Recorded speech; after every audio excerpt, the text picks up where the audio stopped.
Let me set somebody free today. You do not owe your energy to everyone. I need you to understand this deep in your spirit. Your energy is valuable. Your time is precious. Your presence is a privilege, not an obligation. But too many of us are out here wasting our energy on people who don't appreciate it, don't respect it, and don't reciprocate it. We keep showing up for people who wouldn't even notice if we stopped coming. We keep pouring into people who wouldn't give us a single drop if we were thirsty. We keep carrying people who refuse to take a single step on their own. And then we wonder why we're tired. We wonder why we feel drained. We wonder why we don't have the energy to pursue our own goals, our own dreams, our own peace. Because we have been giving our energy to the wrong people. Your energy is not unlimited. Let's be real.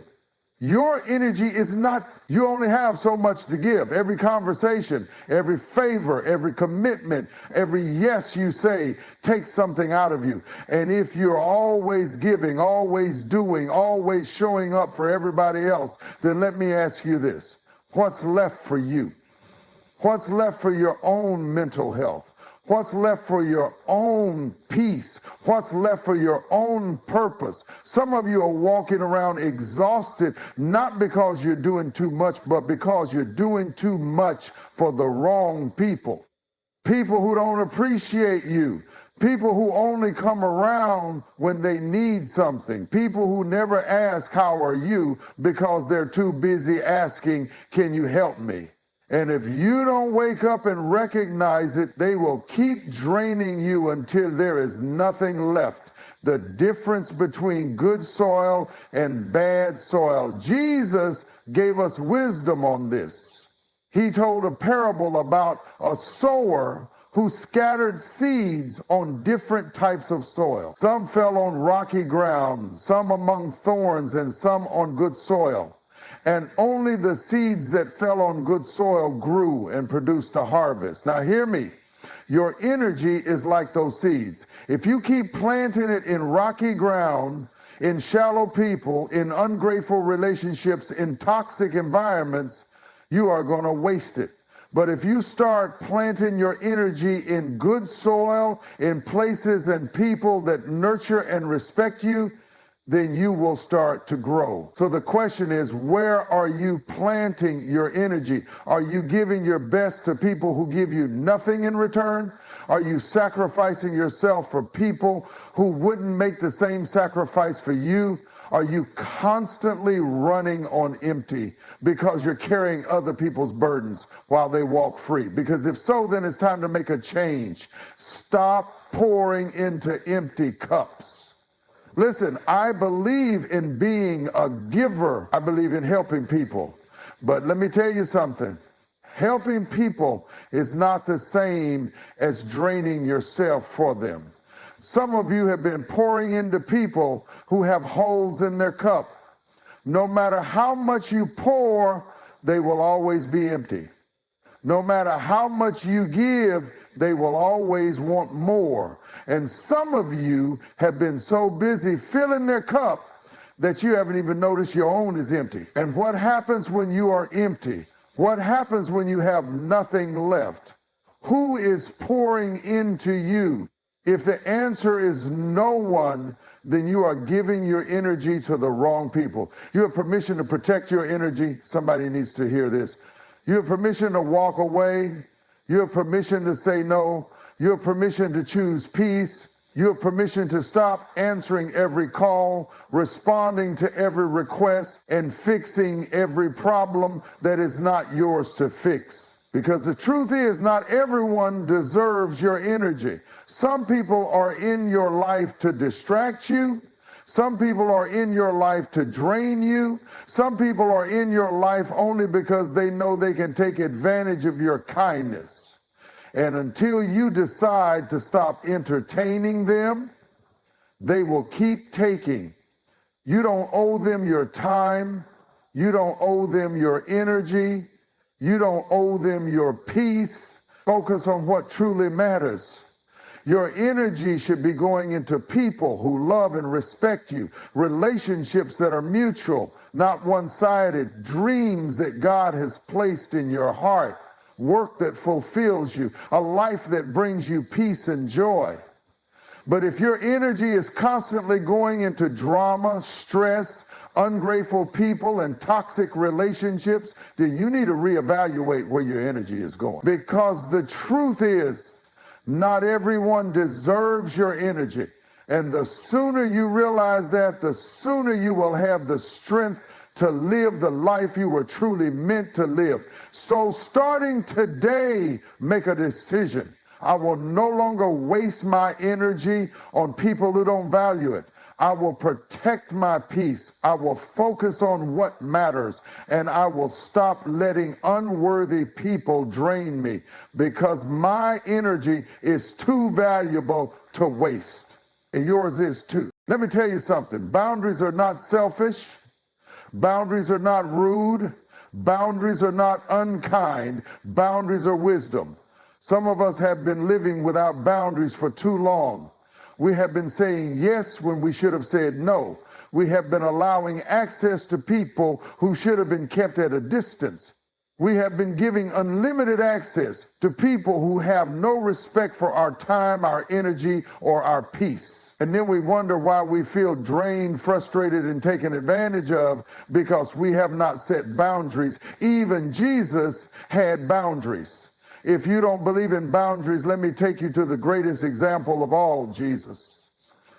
Jesus loved everybody, but he didn't allow everybody to get too close. Jesus fed thousands, but he only walked closely with 12. Jesus healed many, but he didn't heal everyone at the same time. Jesus had compassion, but he also withdrew to rest and pray. If Jesus, the Son of God, needed boundaries, what makes you think you don't? Some of you are trying to do more than Jesus himself. You're trying to be everything for everybody.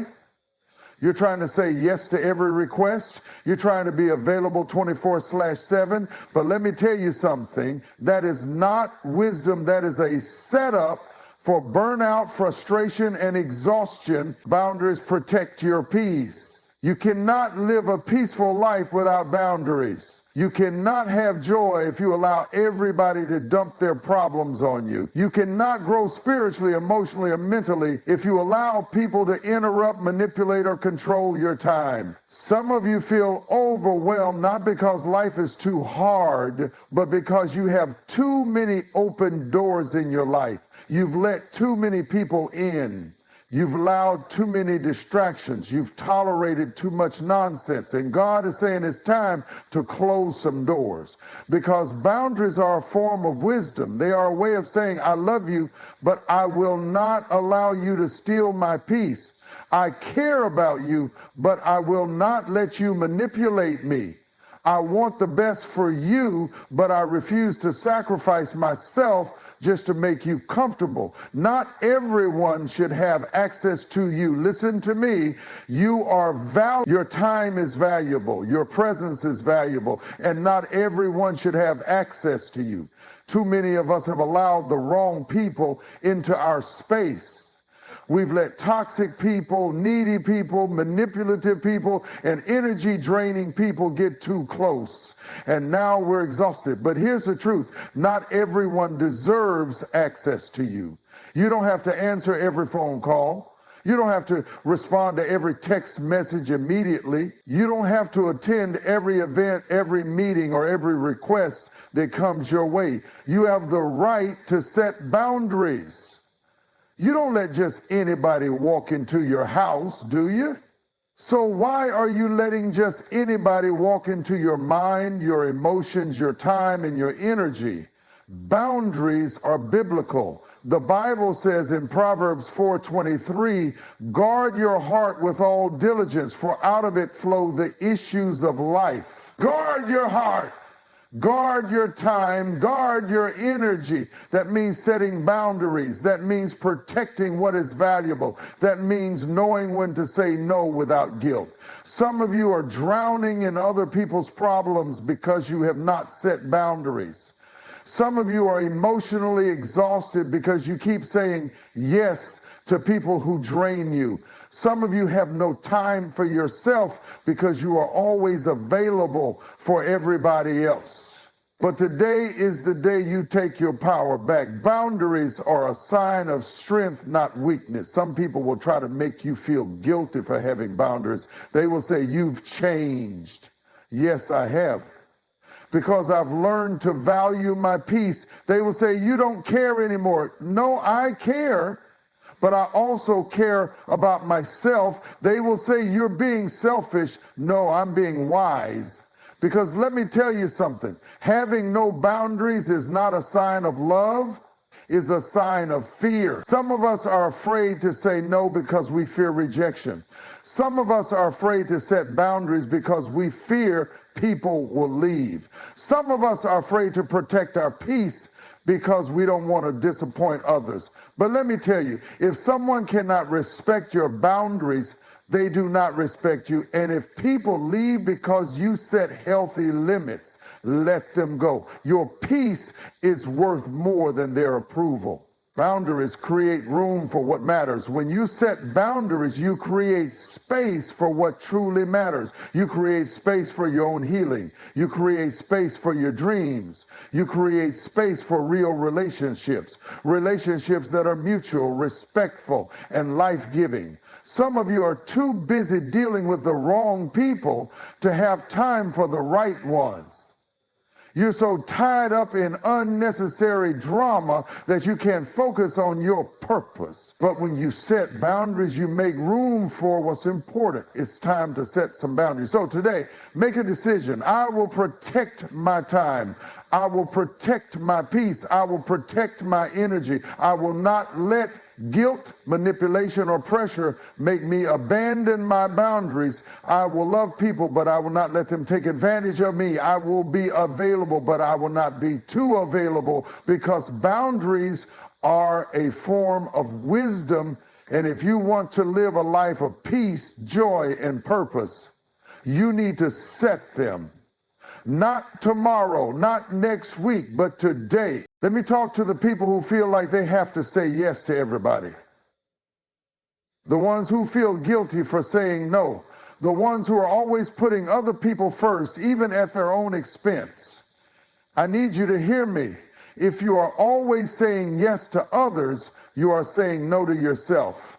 No to your peace, no to your rest, no to your dreams, no to your well-being. Some of you are so afraid of letting people down that you don't even realize you've been letting yourself down. You are carrying burdens that were never yours to carry. You are solving problems that were never your responsibility. You are running yourself into the ground, trying to be everything for everybody. And now you're tired, you're drained, you feel empty, not because you're not strong enough, but because you were never meant to carry this much. Saying yes all the time is not kindness, it's self-neglect. The cost of always saying yes, let's be real, there is a cost to always saying yes. Every time you say yes to something that drains you, you are saying no to something that could restore you. Every time you say yes to someone else's agenda, you are saying no to your own priorities. Every time you say yes to doing something you don't have time or energy for, you are saying no to your own needs.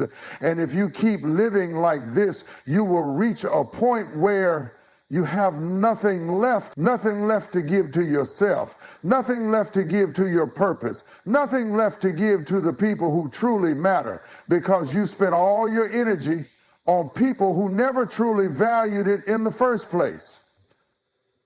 That's not love, that's self-sabotage. Why do we struggle to say no? Some of us are afraid to say no. We fear people will get mad. We fear they will leave. We fear they will call us selfish. So we say yes even when it hurts us. We say yes even when we don't have time. We say yes even when we know we shouldn't. But let me tell you something. People who truly love and respect you will not be offended by your boundaries. If someone gets mad because you said no, that is a sign that they were not there for you. They were there for what they could get from you. And if somebody walks away because you started valuing yourself, let them walk. Your worth is not defined by how much you do for other people. The power of a well-placed no. Saying no does not make you mean. Saying no does not make you selfish. Saying no does not make you a bad person. Saying no means you are wise. Saying no means you are self-aware. Saying no means you understand that your energy is limited. And you cannot give it to everyone, because here's the truth. When you say no to the wrong things, you make room to say yes to the right thing. No to toxic people, yes to peace. No to overcommitment, yes to balance. No to manipulation, yes to self-respect. No to draining relationships, yes to real love. No to unnecessary obligations, yes to your purpose. Some of you have been waiting for a sign to take your life back. This is your sign. Start saying no. Start protecting your time. Start valuing yourself the way God intended. Because if you always say yes to others, you are saying no to yourself. And you deserve better than that.